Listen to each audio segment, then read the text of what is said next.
A heartbreaking story in Frisco ISD where classmates are mourning the loss of a student hit by a car on the first day of school.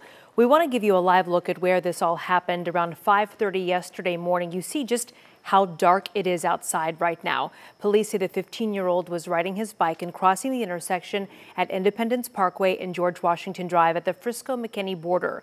This is not far from Roach Middle School. And again, so dark in that area right now. Now, the head football coach at Frisco Heritage High School shared this photo of Landon Bourque. The sophomore played for the Coyotes and, quote, came to practice every day with a smile on his face.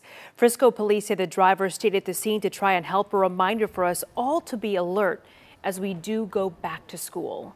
And that's why we bring Stasia in, because I think we say this a lot this time of year and it can sound redundant, but this is just such a terrible example of why it is critical to drive slowly. Well, I'll say this as a parent, and we don't know what happened in this accident, but my concern is less about my kids on the roadway. It's about distracted drivers with cell phones and just how vigilant we all have to be, especially this time of year. Oh, of course. And you know, these are laws that we've all heard before, but it never hurts just to remind everybody kind of what goes into place when those school zones take effect and the school year starts. So just to remind you guys, if you see the school zone lights flashing, there could be students nearby. And when school buses are dropping off and picking up students, drivers are required to stop. Doesn't matter if you're directly behind the bus or going in the opposite direction.